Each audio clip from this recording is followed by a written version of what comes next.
Doctor صاحب، خوف اور وہم کا کوئی ایسا علاج جو قرآن و سنت کی روشنی میں بھی ہو اور میڈیکل پوائنٹ آف ویو سے بھی ہو، کوئی آپ کے نظر میں ایسا بہترین علاج؟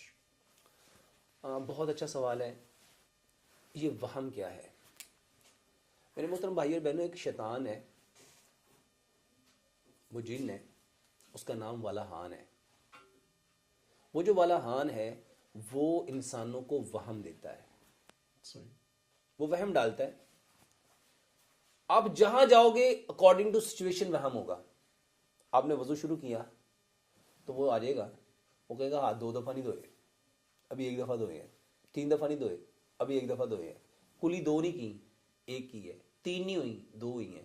ابھی ہاتھ نا یہاں سے خشک رہ گیا، ابھی بازو کونی تک نہیں دھلا، ابھی تمہارا چہرہ پورا نہیں دھلا. بندہ 1 دفعہ دھوئے گا، 2 دفعہ دھوئے گا، 3 دفعہ دھوئے گا، 4 دفعہ دھوئے گا. وضو کر لیا، پھر وہ وہم ڈالے گا، چھینٹا پڑ گیا، وہ گندگی اوپر لگ گئی، وہ دوبارہ سے وضو پھر کرے گا.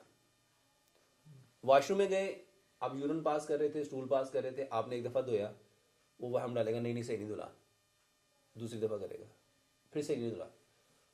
آپ یورن پاس کر کے باہر آ گئے، وہ پھر کہے گا نہیں یورن آ رہا ہے. وہ والہان ہے، وہ والہان ہے. آپ بستر پہ آئے، آپ نے بستر جھاڑا، وہ پھر کہے گا نہیں بستر صحیح نہیں جھاڑا. پھر آپ نے چادر اٹھائی، پھر اس کو جھاڑا، پھر بیٹھنے لگے، پھر آپ نے کہا نہیں مٹی نظر آئی، پھر جھاڑا شروع کر دیا. وہ والہان ہے. آپ اپنے گھر میں آئے، آپ نے کنڈی لگائی، بستر پہ آئے، سونے لگے، وہ پھر آئے گا، کہے گا کنڈی لگی نہیں، جا کے پھر دوبارہ چیک کرے گا. وہ والہان ہے. ایک بات کو بار بار رپیٹ کرنا، میڈیکلی پوائنٹ آف ویو سے اس کو شیزوفرینیا کہتے ہیں. ایک بات بار بار بار بار. اپنی ماں سے کچھ کہہ رہا ہے، 1 دفعہ کہی، اس نے کہا نہیں میں نے نہیں کہی، پھر دوبارہ سے جا کہے گا. اس نے کہا نہیں میں نے نہیں کہی، پھر تیسری بار کہے گا، پھر چوتھی بار کہے. اب ڈاکٹر کیا کرتے ہیں؟ وہ میرے محترم بھائیو اس کو ایک نفسیاتی مرض کہتے ہیں. والہان یہ شیطان ہے، یہ جن ہے جو ہمارے اندر کیا ڈالنے کے لیے آتا ہے؟ وہم.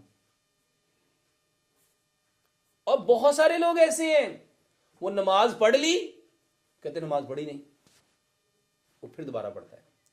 2 رکعتیں پڑھ لی، وہ کہتا نہیں بھی 1 رکعت پڑھی ہے. 3 فرض پورے کر لیے مغرب کے، وہ کہتا نہیں ابھی 1 رہتی ہے. وہ اٹھ کے پھر پڑھتے ہیں. والہان ہے. یہ جو وہم ہے میرے محترم بھائی، وہم اور چیز ہے، خوف اور چیز ہے. صحیح. ابھی ہم خوف کو ڈسکس ہی نہیں کر رہے، ابھی ہم وہم کو ڈسکس کر رہے ہیں. صحیح. آپ نے پیشاب کیا، وہم ڈال دیا قطرے نہیں کر رہے ہیں، وہ جا کے چیک کرتا، کچھ بھی نہیں ہوتا. کہتا ہوا نکل گئی، سٹول پاس ہو گیا. وہ جا کے پھر واش روم میں جا کے چیک کرتا ہے، کچھ بھی نہیں ہوتا. صحیح. صبح شام کے اذکار مکمل کر لیے، وہ پھر وہم ڈالتا نہیں کیا، یہ والا ذکر بھی رہ گیا ہے. 100 دفعہ پڑھ لیا، وہ کہے گا نہیں ابھی تو 85 دفعہ ہوا ہے. والہان ہے.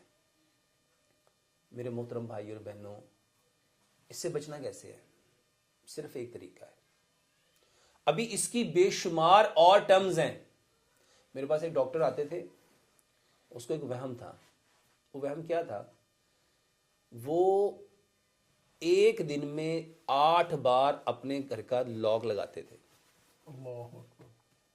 وہ کہتے ہیں میں یونیورسٹی چلا جاتا تھا، مجھے پھر دماغ میں ہوتا تھا میں لاک نہیں لگا کے، پھر گھر واپس آتا تھا، اس کو لاک چیک کرتا تھا، پھر واپس جاتا تھا، پھر لاک لگانے آتا تھا، پھر چیک کرتا تھا، پھر لاک لگانے آتا تھا. والہان ہے. وہ آپ کو کیا کرنا چاہتا ہے؟ والہان کا کام صرف ایک ہے، آپ کی انٹینشن کو ڈائیورٹ کرنا. آپ کی انٹینشن کو ڈائیورٹ کرنا. بس وہ آپ کی توجہ کو ہٹانا چاہتا ہے، وہ آپ کی ڈائریکشن کو چینج کرنا چاہتا ہے، وہ آپ کے ٹائم کو ویسٹ کرنا چاہتا ہے. صحیح.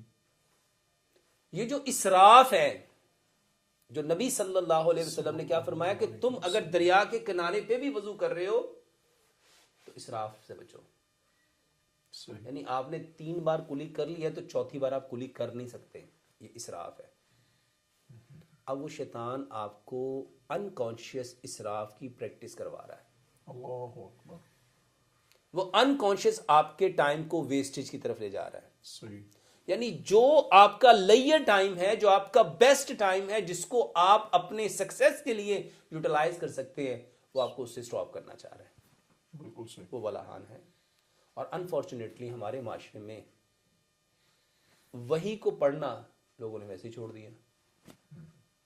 ہاں بہت کچھ پڑھتے ہیں جو میڈیا میں آتا ہے، جو سوشل میڈیا میں آئے گا بڑا پڑھیں گے، بڑا سنیں گے، لیکن ولاحان کا سوشل میڈیا میں کہیں نہیں آئے گا.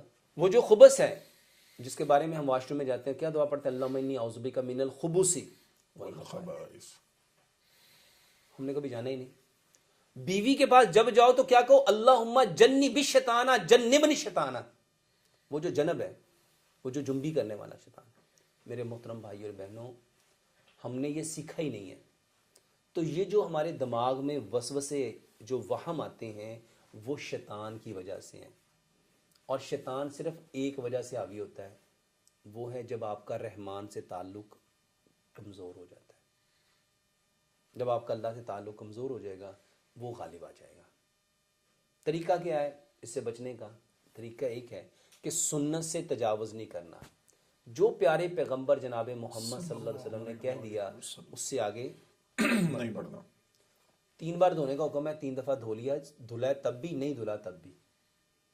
1 دفعہ دھونا فرض ہے، 3 دفعہ دھونا پیارے پیغمبر جناب محمد صلی اللہ علیہ وسلم. جو کام 1 دفعہ کر لیا تو مکمل یقین کے ساتھ کہ نبی صلی اللہ علیہ وسلم نے اتنا ہی حکم دیا ہے، تمہیں اتنا ہی کرنا ہے. بالکل صحیح. نماز میں جو آتا ہے وہ خنزب ہے. ہاں تو نبی صلی اللہ علیہ وسلم نے کیا فرمایا، جب وہ آئے نماز کو سٹاپ کرو اور 3 دفعہ اعوذ باللہ من الشیطان الرجیم پڑھ کے 3 دفعہ الٹے کندھے پہ تھوک دو. ایکسکیوز می ڈاکٹر صاحب، اس میں ہم چہرے کو بھی پھیریں گے؟ ہاں جی. جی ٹھیک. اب نماز جماعت میں پڑھ رہے تھے، وہ آ گیا، آپ نے اعوذ باللہ من الشیطان الرجیم پڑھی، 3 دفعہ کریں گے. صحیح. میرے محترم بھائی اور بہنوں، ولہان وہ شیطان ہے، وہ جن ہے جس نے آج گھروں کے گھر اجاڑ دیے. اللہ اکبر. میرے پاس ایک بہن آتی تھی، اس کو طلاق ہو گئی انا للہ و انا الیہ. صرف ولہان کی وجہ سے. گھروں میں ولہان کا قبضہ ہے، زندگیوں میں دماغوں میں ولہان کا قبضہ ہے، بڑوں میں بھی بچوں میں بھی، کیونکہ ہم نے وحی کو چھوڑ دیا. بلا شک. اس سے بچنا چاہتے ہو قرآن کو ترجمے کے ساتھ پڑھو. الحمدللہ. قرآن کو ترجمے کے ساتھ پڑھو اور پیارے پیغمبر جناب محمد صلی اللہ علیہ وسلم کے فرمان کو پڑھو. اور ان لوگوں سے بچ جاؤ جو کہتے تم قرآن کو بغیر استاد کے نہیں پڑھ سکتے، بالکل ٹھیک بات. حدیث کو بغیر استاد کے نہیں پڑھ سکتے. واللہ قرآن آسان ہے. اچھا باقی کتابیں پڑھنے میں تو آپ کسی ٹیچر کا سہارا نہیں لیتے، یسرنا القرآن للذکر فہل من مدکر. لیکن جب قرآن کی باری آتی ہے تو وہ شیطان ہے جو آپ کو قرآن سے روکنا چاہتا ہے. وہ شیطان ہے جو آپ کو قرآن سے روکنا چاہتا ہے. وہ شیطان ہے جو آپ کو پیارے پیغمبر جناب محمد صلی اللہ علیہ وسلم کے فرمان سے روکنا چاہتا ہے. اس سے بچو، بلا شبہ. اس سے بچو، اس سے بچو. وہ کبھی نہیں چاہے گا کہ آپ وہی کو سمجھ سکو. بالکل ٹھیک. اس کا رنگ روپ شکل صورت کچھ بھی ہو، بالکل ٹھیک. وہ شیطان ہے جو آپ کو وہی سے روکتا ہے، جو آپ کو وہی سے روکتا ہے. میرے محترم بھائیو، یہاں صرف اصل چیز ولہان کو سمجھنا ہے. یہ وہم کیوں آیا؟ کیونکہ اس کے دماغ میں بھی تو وہم کس نے ڈالا کہ تم اس علم کے بغیر اس قرآن کو نہیں سمجھ سکتے، تم اس علم کے بغیر اس کو نہیں سمجھ سکتے، کیونکہ تمہارا کوئی استاد نہیں، پھر تمہارا شیطان ہوگا. اللہ جب فرماتے ہیں انا عند ظن عبدی بی، میں اپنے بندے کے ساتھ ویسے ہوں جیسا وہ مجھ سے گمان کرتا. اب جب میرا گمان یہ ہے کہ میرے رب نے میری ہدایت کرنی ہے، میرے رب نے میری رہنمائی کرنی ہے، تو جب رب نے کرنی ہے تو میرے محترم بھائیوں جو اس سے روکے گا وہ شیطان ہے. وہم کا سب سے بڑا علاج پیارے پیغمبر جناب محمد صلی اللہ علیہ وسلم کی سنت ہے، ان کا طریقہ ہے. بلا شک. اس طریقے سے تجاوز نہیں کرنا. جو نبی صلی اللہ علیہ وسلم نے دیکھنے کا کہا ہے، بولنے کا کہا ہے، کھانے کو کہا ہے، پینے کو کہا ہے، اٹھنے کو کہا ہے، بیٹھنے کو کہا ہے، اس سے آگے تجاوز نہیں کرنا. ولہان کا یہ بہترین علاج ہے. اچھا ڈاکٹر صاحب، آپ کہہ رہے تھے کہ ایک بہن کو ڈائیورس ہو گئی، وہ اس کی کیا ریزن ہوئی ولہان کی وجہ سے؟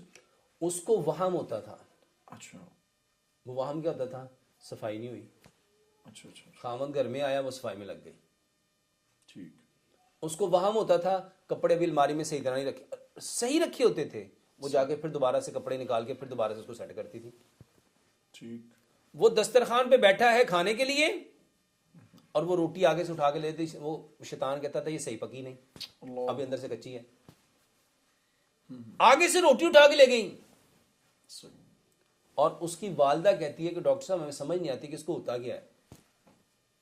رات کو بستر پہ لیٹے لیٹے صحیح. اچانک سے اٹھ گئی, میرا جسم ناپاک ہے, اللہ میرے چھنٹے پڑے تھے پیشاب کے, میں نے دھوئے نہیں. میرے محترم بھائیو, وہ کوئی نفسیاتی مریض نہیں تھی, بالکل ٹھیک. وہ نفسیاتی مریض نہیں تھی, والا ہان تھا, اور اس کو اس سے انفارمیشن دینی تھی, زندگی تباہ کر گیا. تباہ کر گیا.